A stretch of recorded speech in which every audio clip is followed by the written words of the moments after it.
Hi, good afternoon, everyone. Yes, this is our last session, and we're going to be talking about hospital leadership roles and perspectives. And with us today are Denise Cora Bramble, physician and Chief Medical Officer, Executive Vice President of Ambulatory and Community Health Services, Chief Diversity Officer at the Children's Naval Hospital. Welcome, Dr. Cora Bramble. And then also Dr. Joseph Betancourt, Senior Vice President for Equity and Community Health at Massachusetts General Hospital. He's an Associate Professor of Medicine at Harvard Medical School. Welcome, Dr. Betancourt. Thanks so much. Great to see you. All right. So typically in these, a lot of folks have a lot of questions. I have roles at my institution where I've been residency director and I'm vice president of medical staff. And a lot of folks would like to understand how you made it to the place that you're at, and then what specific opportunities you think that folks should be paying particular attention to along their academic and professional journeys. So hopefully during this session, we can discuss the objective, or we can fulfill the objectives, which is to distinguish between the various roles within hospital leadership, since not everyone understands what an executive vice president is or a senior vice president. It's different at every institution, and it can be quite matrix and complex. It identify unique challenges in serving in the roles that you're in, and then also to assess examples of promising approaches to expand the number of Latino, Latina, Latinx identified hospital leaders.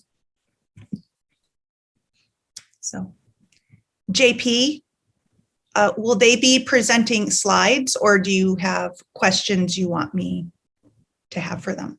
So I would just probably start off. Dr. Cora Bramble, maybe you could start us off and maybe share how you got into this career path and a little bit about your background, and then Dr. Betancourt can follow. And if you want, we have set up the screen where you could share your slides, or I can pull them up for you, whichever you prefer. Let Joe start because I'm having trouble with the connection. So I'm going to log off, let Joe get started, and then I'll log back on. Great. Okay. Well, thank you, JP. Thank you, Evelyn. And thank you all for taking time out of your Saturday to come share this session with us. We're pleased to be ending for today, and thankful that you all are hanging with us and here with us till the end. So Denise and I have known each other for a long time. Our goal today is to tell you a little bit about our career journey, how we got to where we have gotten, share a little bit about our work responsibilities, and maybe leave you with some kind of thoughts and reflections about how, if you are at all interested in healthcare administration, you might begin to create a process whereby you learn about it, discern what roles might be of interest, and kind of take your career forward. So we really encourage you to chat in questions as we make our way through this. We want to make this engaging and interactive, make sure that your questions are answered.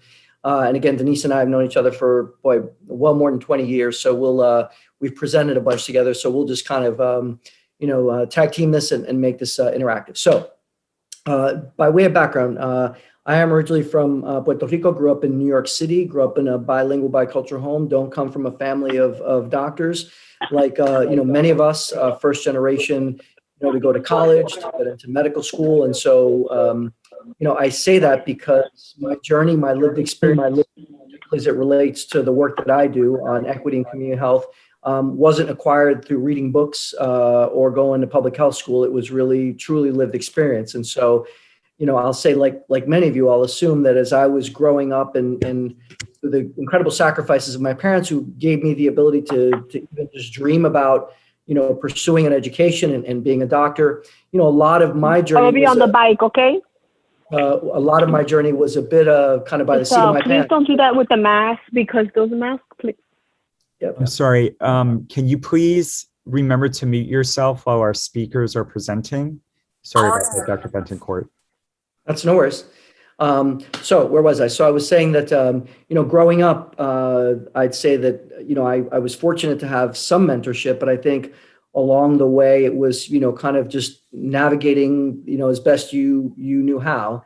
But I knew a couple things as I was growing up. Number one, I think I come from a family who was very committed to, on my mother's side, kind of social justice and helping those who were less fortunate. My dad the same way, and my dad was an organizer in the workplace of minority workers. He was worked in environmental services and then security. So, for me, in my genes are kind of built in this desire to, figure out how I can help people. And that was very much a driver in my desire to pursue a career in the health professions. I'd say that, when I went to medical school, it became very, very clear to me that I had a very, very, very privileged role, that there weren't a lot of people like me, that there weren't a lot of people who spoke Spanish, who could perhaps understand patients of our background in a more, I think, culturally competent way. And I think the other thing that became very clear to me is as I looked around, and I went into the literature, I saw that we were a select few, and that there was significant underrepresentation of people who look like me and Black and brown students. And I think, in my journey, what that did was really amplify this sense of responsibility and this sense of humility, but also this desire to have the biggest impact I could, in my career. And I didn't know what that looked like. And so I would say that in medical school, I did a lot of work on kind of minority health. In residency, I did my medical school at Rutgers in Newark. I went to college at University of Maryland, did my medical school at Rutgers, Newark, and then did my residency at Cornell in New York City. And it was at that time that I got very interested in diversity in the healthcare professions, cross-cultural education, minority health and health policy research. And I think the one important thing I would share with you all is that as I was a resident and really living in academic medicine became appealing to me. The potential to do research, to teach, to see patients, that kind of typical, what we call a triple threat was something that was very interesting, but I didn't have a lot of kind of line of sight to other ways in which I could take my career. So I just want to be clear, there's a lot of different ways that you could take your career if you're interested in healthcare leadership. But for me, I thought that academic medicine was interesting and started to grow my career there. And probably one of the biggest lessons for me early on in my career was I began to think about, and I think about this today, what really creates a gratifying profession. And for me, it was three things. And I thought that if I could pull these three things together, I would, be in a career that was very gratifying. One is doing work that I was passionate about. I knew that. I knew what I was passionate about, so that was easy to answer. The second thing is doing work that you're good at. And to figure out what you're good at, that takes a lot of trial and error, and whether it's clinically in different rotations, whether it's being in different environments, you have to figure out what are your strengths. Are your strengths, crunching data? Are your strengths communication? Are your strengths teaching? So you have to go through that self-exploration of figuring out what are my strengths? What do I do well? And then the third piece I think that's critically important is how do you like to organize your days? Are you a person who likes to kind of focus on one thing and go deep and narrow? Are you somebody that likes to go broad and wide? I say these only because that is part of your kind of career journey, is to kind of answer those questions for yourself. And for me, I went about the work of doing that. So I did early in my career at Cornell, some minority health and health policy research. I did some work in cross-cultural education and started to do a lot of work nationally with Denise and others, kind of shaping the national movement around this topic of healthcare disparities, cross-cultural education, and using the currency that is valued in academic medicine, getting grants and contracts, writing papers. And still at that time, I didn't understand healthcare leadership very well. I knew what a department of a chair was, I knew what a program director was, division chief, but I think that was always difficult and always seemed nebulous to me. And so I kind of kept marching on, but I guess another key lesson for you, if you are interested in healthcare leadership, is to do the work to figure out more about how healthcare leadership is organized. So a key take home I would share with you is, if you are thinking about being a leader on the clinical side, information is so ubiquitous now. You have information, access to people who really want to support you. You can very simply start to look at org charts, start to try to reach out to people to understand what they do. And hopefully, I think Denise is on now, but I guess, before I go on much further, I would say that my pivot kind of early in my career was to say, I really, I like publishing, I like teaching. I want to have the biggest impact. I really care about equity and disparities. I think I could do this and have national impact and then have local impact. And that's what started to bring me to more and more work nationally, working with healthcare systems, health plans, health centers on this topic of disparities and equity, particularly through something that I created called the Disparity Solution Center at Mass General. And now in my role as Senior Vice President for Equity and Community Health, we'll tell you more about that shortly. But I just wanted to, JP and Evelyn, just drop some kind of key pearls that for me have been really important in my journey, and happy to talk more about what I do now and how I ended up here. But it's been a great journey. I do feel like I am incredibly gratified in my profession. I do work I love. I'm working towards my strengths, and I love the way my days are organized. I still see patients about 20% of the time. I have an executive role, and I still have a lot of national work that I'm doing. So I'll stop there. Hopefully, Denise, you're all good and you're on, and I'm gonna turn it to you. And I've just kind of talked a little bit about my journey and how I got to where I am, some kind of key pearls, but haven't really told people yet kind of what I do or how I do it. But I figured I'd turn it over to you now for that chapter. Excellent. Can everybody hear me now? Yep. Good. Zoom works when it works. When it doesn't work, it just doesn't work. All right. So it's my pleasure being here. I have actually had the utmost satisfaction of seeing Joe evolve in his career. I met him when he was very, very early in his career, and it has been a sheer delight just seeing how he has blossomed in his role. I am a pediatrician by training. I had a very atypical academic trajectory. I did not start out going into academia, neither did I start out planning to be a chief medical officer. I was a National Health Service Corps. I came from Puerto Rico, came to this country when I was 16. And to be honest, I cried the entire first year because I was so homesick. I finished my undergraduate degree at GW. Went to Howard for medical school and residency, and I was a National Health Service Corps scholar, which meant that the government paid for my education as long as I would give them year for year and work in an underserved area, in a low-resourced area. And I was assigned to work in school health in the District of Columbia, and I spent the first half of my career actually working out of the trunk of my car as a school physician. Crisscrossing the city, but in that time, I learned a great deal about communities, and the communities learned a lot about the work that I was doing.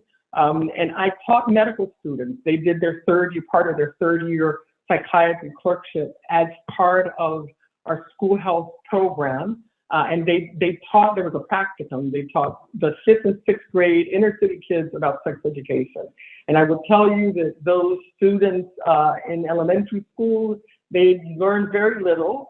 However, I think the medical students learned a lot just about what it meant to work in under-resourced communities and to work with minority populations. I got involved early on in the cultural competence field. And was recruited to work at GW as the leader of the director of the community health program. My career took on a sort of a slightly different trajectory in that I was selected to be a Kellogg National Leadership Fellow. And in that experience, it was a 3-year fellowship program where I literally traveled the world learning about other leaders and how you lead in this country and how other leaders have led in healthcare and out of healthcare, and it was a transformative experience. Towards the end, I started taking business courses because I wanted to learn more about the business side of medicine. I felt like I was not trained to do that, and as part of my fellowship, I just enrolled in some courses. The foundation paid for it, and continued working on that. And eventually finished my MBA, but I did not set out to do that. In fact, I had 3 kids at home at that point. And it was, the roles changed significantly in that I became a student and my kids started checking on me in terms of whether I did my homework that was due on a particular day.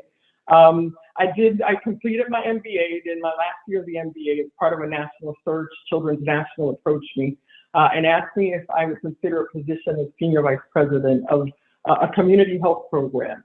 And I really hesitated because when I was asked, there were 6 to 7 centers of excellence, and all the other centers were led by white men. And I was gainfully employed, happy in my job, and wondered to myself, why would I want to do this? But you know what? The time was right in terms of the people they were at Children's, and they were ready for sort of a next evolution as it related to community health. I have been at Children's since 2002, so this year I completed my 18th year. In 2013, they launched a search for chief medical officer.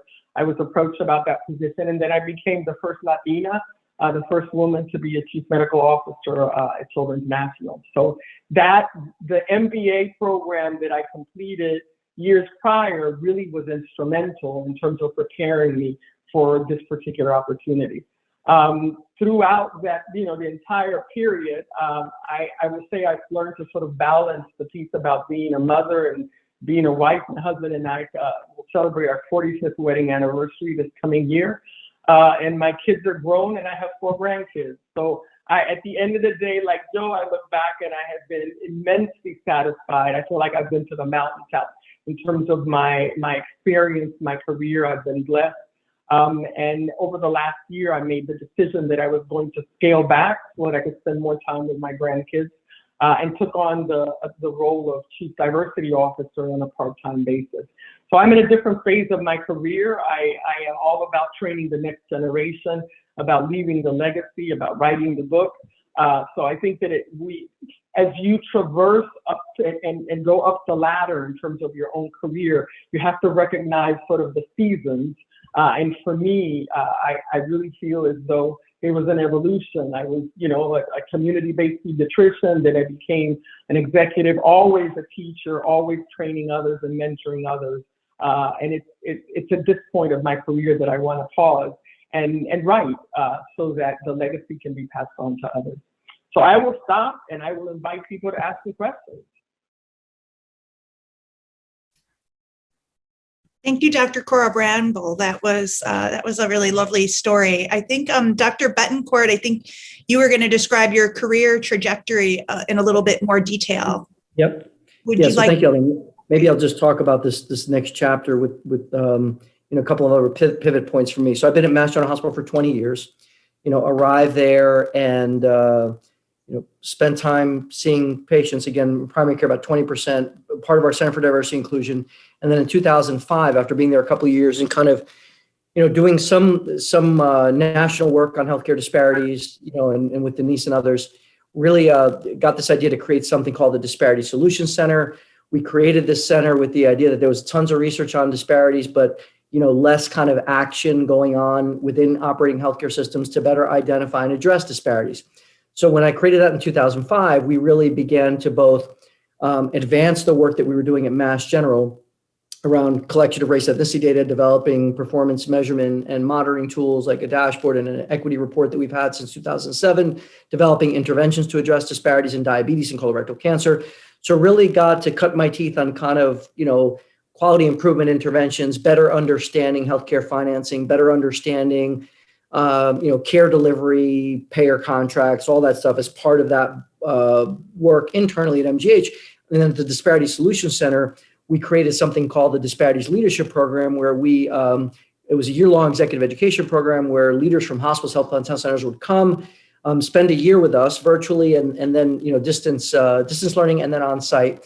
And my vision was to try to create a movement, right? If I could get all healthcare systems to do a little bit better in this area, then that would be progress. And so this Disparities Leadership Program, after its 12th year, we worked with about 150. We've worked with about 150 hospitals in 33 states, about 50 health plans, and there's been incredible progress. And fundamentally, what we're asking everybody is to take one step forward. If you don't have a strategic plan, develop one. If you are collecting data, develop a measuring tool. If you're, have found disparities, create interventions. And so those years from 2005 to 2019, I had one foot in MGH, doing work on kind of healthcare disparities, leading a lot of work, but not from a leadership perch. It was kind of as a leader of a center, but working with our Center for Quality and Safety. So it wasn't from an official titled area. Very proud, in 2014, we received the nation's first Equity of Care Award. And then we were learning and sharing with organizations across the country. And so I would meet with executive leaders, C-suite, boards. And that's when I really started to dig in on this idea of, I'm starting to figure out who are the key players in healthcare leadership. Where are they? What is their influence? What are the drivers? I'm understanding that in different places, there are different drivers depending on policy, depending on politics. So those years were really formative for me. And I really enjoyed doing that. But the opportunity emerged at MGH to take a more formal role, initially as Vice President and Chief Equity Inclusion Officer, to really turn myself fully inward and say, okay, now I'm going to lead this work, but from a formal perch with resources, accountability, goals, timelines, metrics. I could take everything I've learned from the outside and try to really focus on it inside. And I took that position in 2019. And I guess what I would tell everyone is, it requires a lot of learning. And you ask, what's an SVP, what's an EVP, what's a VP? And there are different, kind of categorizations in different organizations. So at our organization, you have vice president reports to a senior vice president reports to the president and CEO, right? Some large organizations have vice presidents, senior vice presidents, executive vice presidents as a layer between the CEO. So a long way of saying that you all will want to kind of, I'd say if you're interested in this at all, I would say look at some health plans and look at the way their leadership is organized. Look at some hospitals and see the way their leadership is organized. And it might be different in an academic health center. It might be different at a VA hospital. It might be different at a private, kind of for-profit hospital. So you need to understand that there are a lot of different lanes, some similarities, but start to look at that, start to talk to people who play different roles to say, hey, Denise, what do you do as CMO? Joe, what do you do as a SVP in equity and community health? What do you do as CFO? What do you do as head of the physicians organization? There are so many positions, but the best way you're going to get to understand the kind of span of control and influence people have is to really talk to people. And I'll end by saying that so I've had my VP role for equity and inclusion in 2019, and then end of 2020 was promoted to senior vice president, equity and community health. So now I oversee all of our diversity, equity, and inclusion work and all of our community health work. It's about a $30 million portfolio a year of work in our communities and focused on diversity, equity, and inclusion at Mass General. And I would say really, really amplified after COVID and after our national reckoning on racism, where we, like many organizations, tripled down on our commitment. And I think are finally moving from, good talk and drip, drip, drip progress, aspiration to real execution. And so that's the role that I have. I have a team of people, probably about 140 people on the community health side, probably about 25 people on the kind of equity side that report into me. We have a series of centers and initiatives and the like. So it's a great opportunity to really have scale, impact, inspire people, as best you can around leadership related to equity and community health, and to really execute. By execute, I mean impact people's lives, the people that I care about deeply, that we care about in our community. So maybe I'll turn it over to Denise to share some more about what she's done, and then we can open it up for questions. Let me just say, I'm so proud of you, Joe, but let me just say that some of these positions were not in existence all along. So for the students, understand that every position is not posted, and every position is not something that is official. Sometimes positions are created for you. Sometimes you have opportunities given the events of the era of the time that previously did not exist. So don't be confined, I would say, to those things that are posted. Don't be confined to very clearly articulated positions. When you're good enough, sometimes people will create positions for you, particularly if there's a threat that you may leave, particularly if there's an opportunity for you to do work elsewhere. Folks, if you've done a good job, if you have executed, if you have outcomes to show in terms of for your work, you'd be surprised how much those in senior leadership will do for you. I We think have a at this question. point, it'd be best to open it up for questions. Evelyn, JP? Yes, so Dr. Cora Bramble, first, thank you very much. And Dr. Betancourt, thank you so much. I think it's an interesting opportunity that the three of us all have Puerto Rican roots. It is uncommon. So I'm very happy about that. I don't see a lot of fellow Boricuas at events. We're kind of here and there, but that's a nice moment. Regarding the positions not being posted, I think that's for me at the University of Illinois has been incredibly difficult to navigate over the years, is that, in response to national trends and local demands, they may put together positions. I agree, not all of them are posted. And I think that is hard for a lot of folks because they don't know where to start at their institutions. What suggestions do you give? I know Dr. Betancourt mentioned just trying to look at the org chart and figure out who you know and meet and learn, explore. What pearls I'm do you? going like Yeah, I would this to say you. No, I said, oh, it's working. I was just reacting. Normita, turn up. Ay, Dios mío. I'm here Yeah. multitasking. So sorry, everybody. Thank you. Thank you for. And that's a nice So what I reminder. was- Please check your phones to see if you are muted. Thank you. What I was going to say is that this is where mentors and sponsors come into play. You have to be connected in order to be able to know what opportunity is there. If you're working in your silo and no one knows who you are, that's a problem. I have worked with mentees that are doing fabulous work, but they're buried in their division. And no one in leadership really knows what they're doing. And their work does not have the kind of institutional visibility that would be helpful. People remember those that have excelled. People remember, oh, you remember that young doctor? Let's call her in to help with X.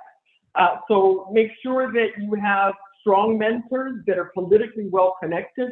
You have strong sponsors. And that your work has visibility so that others knows what you're doing.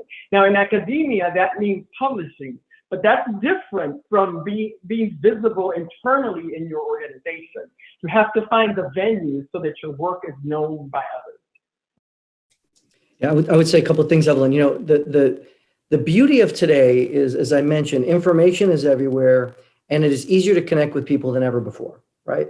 So I remember, when I was in medical school in the mid-90s, you'd maybe send a letter, you'd send an email to somebody, you'd hope they'd meet with you.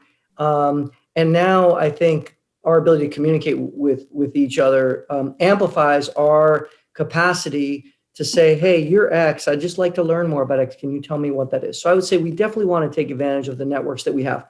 For me, Dr. Emilio Carrillo was an incredible mentor in my career when I was a resident.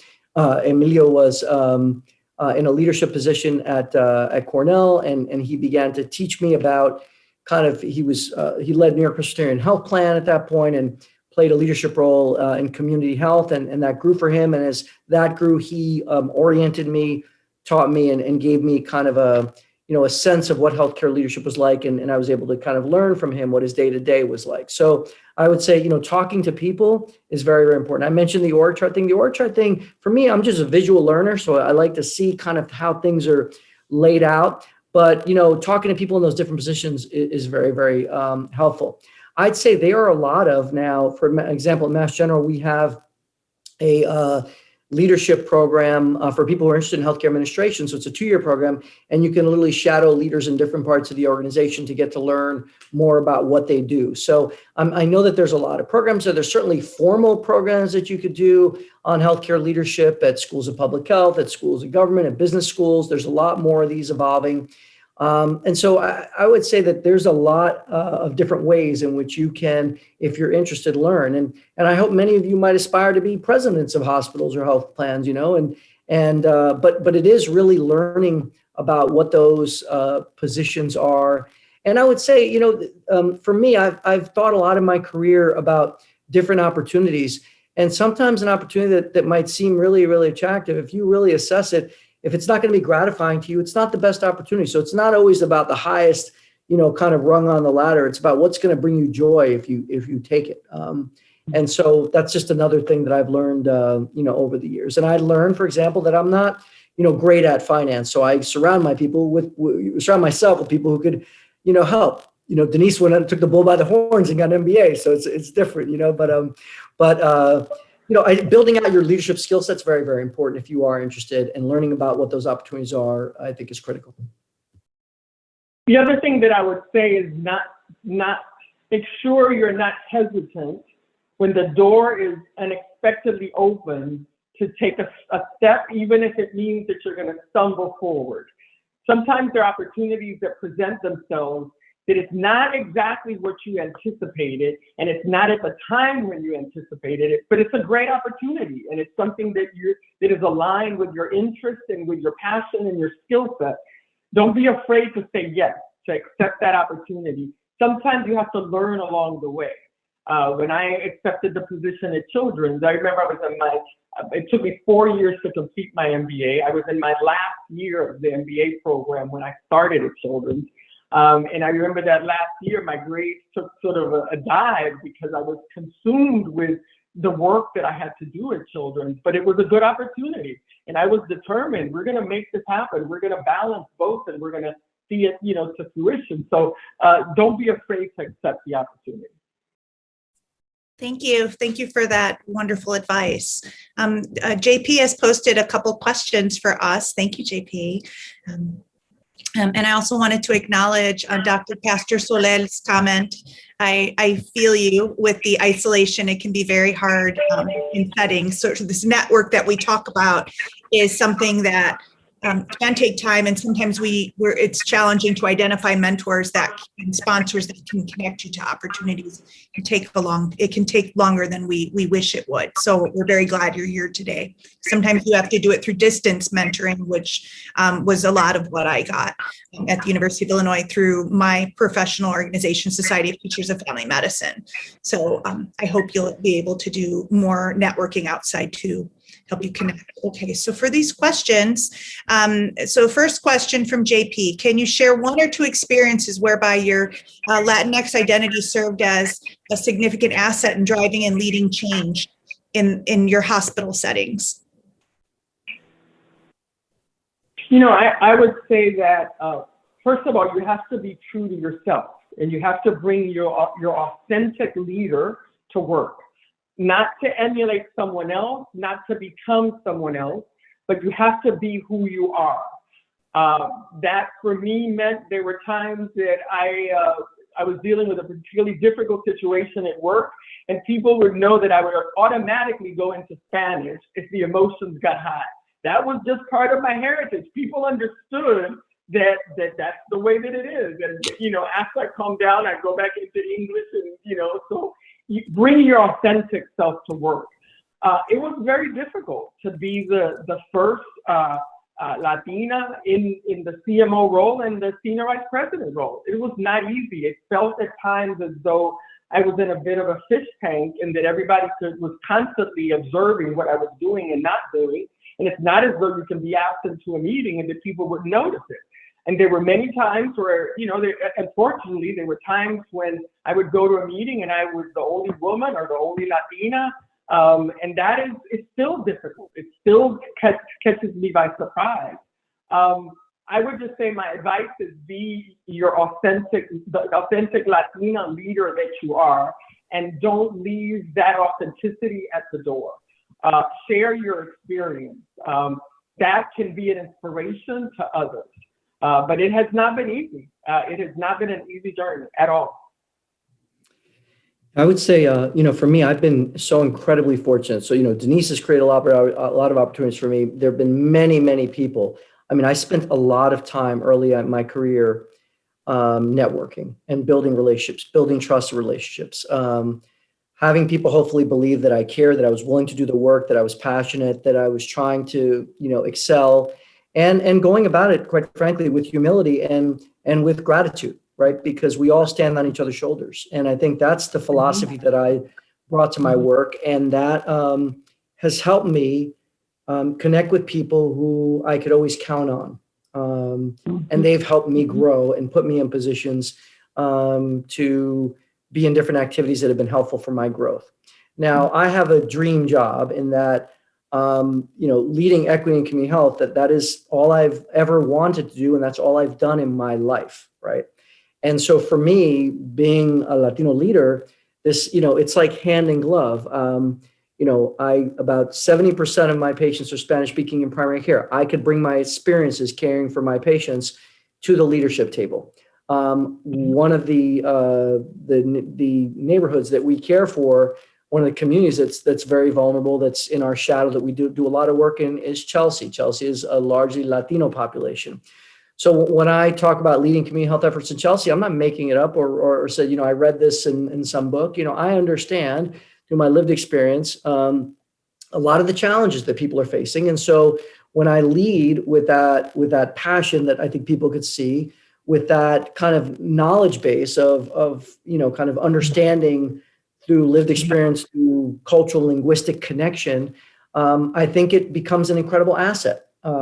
I think I've had to spend a lot of my career, though, not being a one-trick pony, not being the diversity guy, the disparities guy, making sure that I'm a good student of healthcare leadership in general, because this is the change game. If I want to, Evelyn, if you're a president and I want to get something done, I need to figure out what's on your table, what are the key drivers, what are you worried about? And then my goal as a good student is to position what I'd like you to care about within that portfolio. So that being a good student helps you. I think it helps people who you are hoping to change say, okay, well, at least they understand, at least they care, and I could do some of this. And so I think, for my role, my background has been incredibly helpful. And I've been at MGH incredibly supported by our president, Peter Slavin, through these 20 years, with really not just words, but deeds and resources. And so in many ways, I feel like my experience is unique, because I've had certain people who've been big champions, but I would say my culture, my background have been assets, and I've been very fortunate in that regard. I wanted to make a comment. Joe said that there are people that sort of opened doors for him and gave him opportunities, and that I was one of those individuals. But I will say that whenever I called Joe and I had a task for him, and sometimes it was a very official task or a contract, Joe delivered. So there is no substitute for excellence. There is no substitute. So we're not here by chance. And that's, I need to send that message to all of you. You have to excel. You have to perform. Doors, yes, will open, but you have to make sure that you deliver. Yeah, and kind of along the lines with delivery is being known, like really trying to make sure that you uphold your reputation. So I'm a person that always takes notebooks everywhere I go. I try very hard to be responsive in any way, shape, and form, and it really makes a difference. I wanted to make sure that we think about the broad opportunities that folks can have in hospital administration, because that's what this talk is about. And there are ways that you can know your hospital really well. So from structurally, from the organizational chart to the community assessment of needs that the ACA requires our organization to put out every 3 years, and strategic plans that most hospital systems have, I'd really strongly encourage you to review those or try to get them at your department meeting, somewhere that you can all look and together strategize. As the vice president of our medical staff, it's an elected role, which is different from a dean role that I held before that was appointed. It's been a very different opportunity because it feels more authentic because I was elected into it. Not that appointed roles cannot be authentic, but this was nice. It was very affirming and really worked at a lot of the imposter phenomenon that we struggle with, whether we're calling it imposter phenomenon or just that it's not centered around our voices. And one of the opportunities there, since JP's question was like how my identities have been able to affect my work, is that I've been able to come from a small department, family medicine, at an academic medical center. So internal medicine is 4 times bigger than our department. And I've been able to get into this role and now chair a committee, which is our credentials, which is just part of being vice president of the medical staff.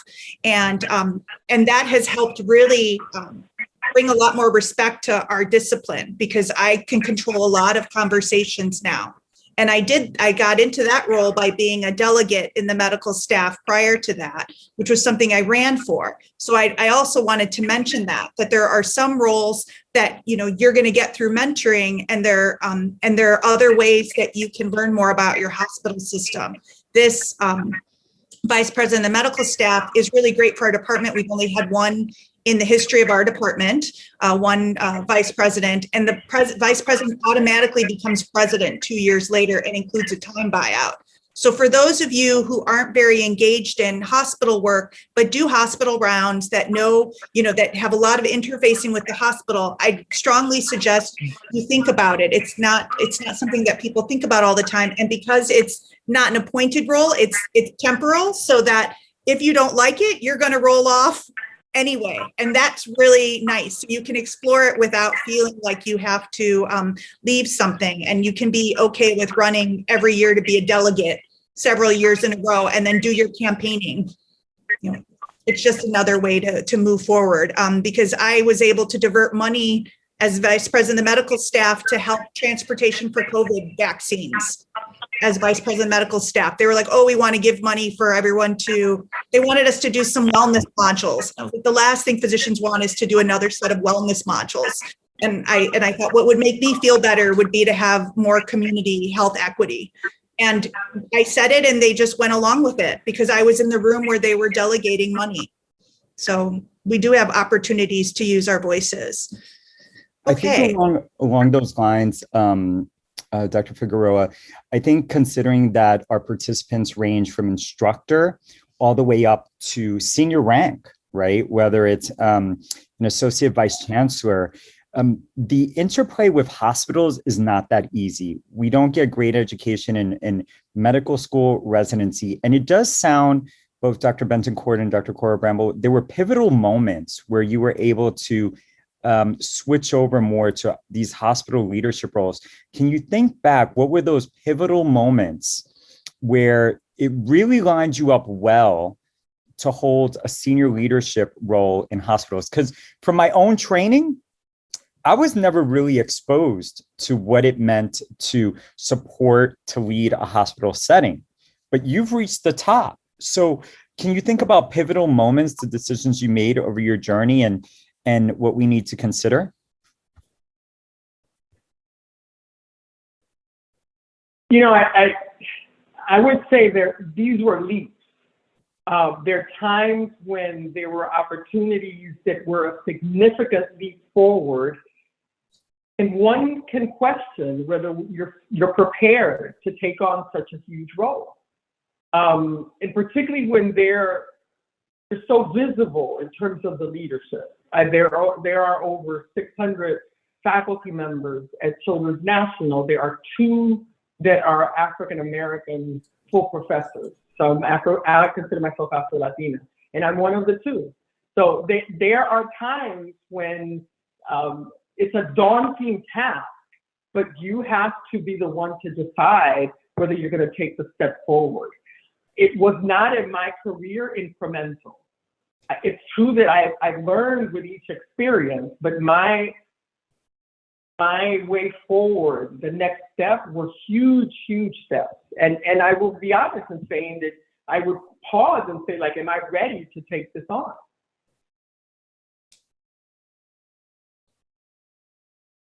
Yeah, it's interesting. I think in my experience, I really learned about healthcare leadership through a lot of the national work I was doing and bouncing from place to place and kind of presenting on disparities to leadership teams. And I'd kind of see, kind of what were the different positions and the like. And so when the opportunity came, and to Denise's point, a new position was created. It didn't exist. And if you all are interested in the types of positions that I'm in, they are I think likely going to be a standard seat in the C-suite. They never were before. I mean, you maybe had some program director for community health, you maybe had some diversity director, who had a small office, maybe 1 or 2 staff, maybe a small budget. I mean, this was the way it was when I think Denise and I in our kind of leadership journey. I think this is very different now, where there is a real, a complete realization that there is a need for executive leadership in these areas of equity and community health. And, I think I felt fortunate in that I had talked to enough people, I had seen enough leaders and had a chance to really understand my environment well to feel confident that I could take over this body of work. Now, when I took over my body of work, they said, okay, this is a new position. We want you to take 1 year to figure out what your resources needs are. What is your strategic plan? What do you want to accomplish? We had done a strategic plan in 2017 on diversity, equity, inclusion. So I had something I was working from, but it really was 6 months of deep engagement before COVID hit. Then I took over Mass General Brigham's COVID equity and community health work, which I think I would say gave me a stage, a very big stage, to really demonstrate what I could do at a higher level that then led me to be promoted to senior vice president in a year. And to Denise's point, it was about excellence and execution. It was working days and nights, like many of us have done during COVID. And we did it because we cared deeply and because we knew that if we didn't do it for our communities, nobody would. So, it wasn't just doing it to impress. It's because if you're passionate about something, and you know the urgency of now, you're going to dig in. And after George Floyd was murdered, I think COVID and the murder of George Floyd created a window of opportunity in the work that Denise and I have been doing. That was a once in a lifetime. It was the opportunity to grab as much land, to grab resources, to say, okay, I've been trying to make the business case for so long. People finally understood the moral case. I think we're smart enough to understand that we couldn't always lead with the social justice case. You lead with the case that wins people over, but more often than not, it was the business case. Now we had this moment in time where the intersection of the business case and the social justice and moral case came together, and it was our opportunity to grab land, right? Get resources, build this out. I totally agree. And it is, I don't know, I've always been a person. I think if you bring this idea that you're not afraid to fail, this idea of imposter should never, in my view, and I say this with all due humility, it should never take over you, because you know what? At the end of the day, anybody who does anything that's new is going to feel anxious. Number two, I talked to plenty of leaders who are white who said, oh yeah, when I took that job, boy, I was like totally unprepared. And quite frankly, and I say this, and sometimes, people view this as provocative, but I feel like we have to jump through 20 hoops to get to our position. Like, we are the most qualified by the time we get somewhere, where a lot of our peers, truthfully, have been given opportunities that they are not prepared for. So I like to say it's the others that are the imposters, and not us, because for us to get somewhere, it's like we got to jump through 30 hoops. So we got to feel that ganas, we got to feel like, look, I'm here. I have ganas. Like, I'm going to work hard. I may not be the smartest always in the room, but I'm going to be the most strategic. I'm going to work the hardest. There's assets that we can bring that I think are part of our culture, are who we are, that I think, contribute to our success. And I haven't been afraid to take on challenges, because I'm like, what's the worst that can happen? I have confidence in what I can do. And then I'll end by saying that when you do get into leadership and you start to see some of your peers, you're like, this isn't some magical place where only the super, super ultra qualified. There are a lot. And it's so true. Not very good leaders who have very, very big titles in organizations. It's part of the reason we're in a lot of the messes we're in. Yeah. So just, sharing just some kind of reflections from the heart about leadership, in healthcare. Let me add one thing, and that is that I remember telling my mother when I got to these positions of senior leadership, like, Ma, it's not that big a deal. Ma, these people don't know that much more than I do.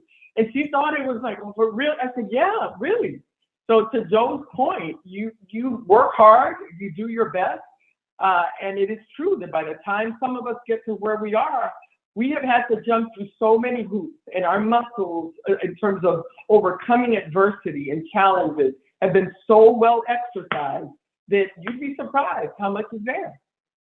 Yeah. And I want to add on to that, because I had started in one domain. I was an associate. I was a maternity care director. That got me a lot of connections in the hospital. Then I became associate residency director in family medicine, then residency director. Then I was asked to be assistant dean for outpatient clinical affairs, and got to try these things out. Then I thought about going the department head route and interviewed for that, but then got elected to vice president of medical staff during that time and started a nonprofit. And so sometimes when you go along and you learn more, it doesn't necessarily mean that you want to ascend higher. You just realize where you need to pivot to, to make sure that your mission aligns with the mission of your institution. And there are some differences, right? Like University of Illinois takes care of 80% Black and brown patients, and the leadership is incredibly not diverse. And it's a hard space to be in. Academic spaces, we know that there's a very national conversation about how this can be, and some of the comments that were just made by the speakers are things that I've seen where I'm surprised that some of the people that are leaders because it's I would not be able to get away with some of the mistakes that they get away with, or at least my perception is that. But you have to really focus on what's important to you and what makes you happy at the end of a week. So I always joke that I'm someone who developed a nonprofit organization as a workaround to survive being an academic physician at the University of Illinois, because I felt like if I was going to put that much energy into it, I really wanted to stay who I was. So I love Dr. Coral Bramble's just advice to be who you are and be authentic to yourself, because it's such an important part of it. You're going to work way too hard, and you want to make sure that the leader you're becoming is the leader you think you're meant to look like. So JP, you had one more question in here, and we may have time or we may not. So first, if anyone has any questions, because this will be probably the last one, here's JP's question, but I'll give you half a second to interrupt me. No one interrupted. Okay. Can you please share an experience as a leader where you faced considerable challenges in achieving equity for our community or similar communities? How did you overcome that challenge? You talked about Betancourt, you talked about this land grab, but there are lots of opportunities, but they don't always assign a lot of resources with those opportunities. So they'd like us to work on things. Tell me how you got folks to give you resources with the opportunity to run committees and task force. And Dr. Coral Bramble, of course, I know you'll have examples. I'll just quickly say, I know we're almost out of time, but we launched two big initiatives, one at the system level, Mass General Brigham United Against Racism, and then at Mass General, a complementary plan called the Mass General Hospital Structural Equity 10-point plan. These are things that we always have dreamed of doing, right? Some that have been unfulfilled promises, like our work on diversity. Some have been kind of new and creative ideas that were up and running that needed resources and scale, and some are new and transformational ideas. Both of these efforts are tens of millions of dollars each, with things that I think have been completely lacking in this space, which is goals, timeline, milestone, accountability, resources, transparency. That rigor of execution has not been brought to this work at the level that I think any of us would have liked over time. And we now have that up to you. How do we get there? It was really seeing where people were and moving fast. And it wasn't moving fast with, we need to do something. It was moving fast with, here is all the things that we've talked about. Here are all the things that need to be done. Here is the Mass General Hospital Structural Equity 10-point plan. I'm going to do 30 town halls and get input from people and get people to buy in and get new ideas.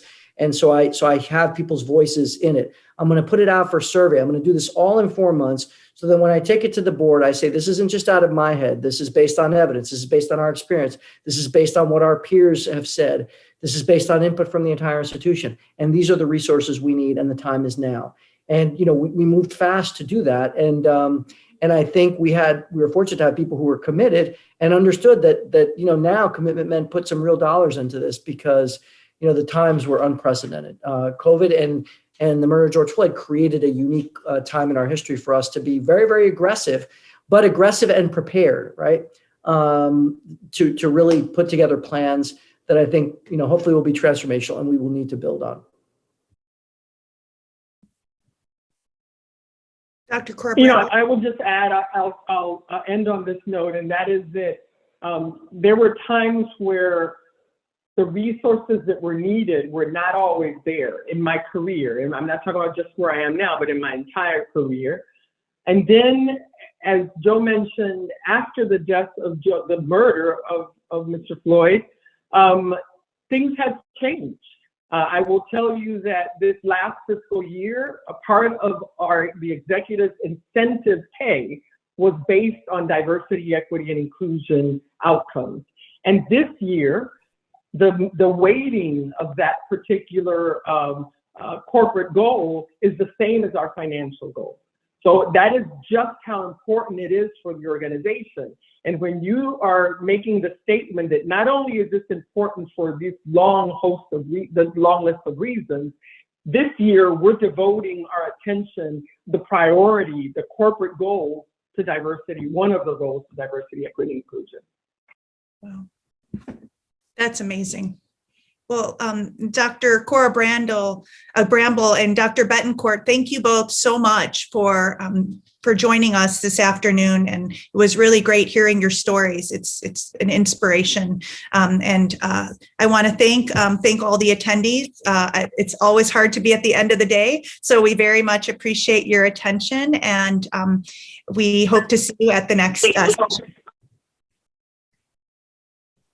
Thank you.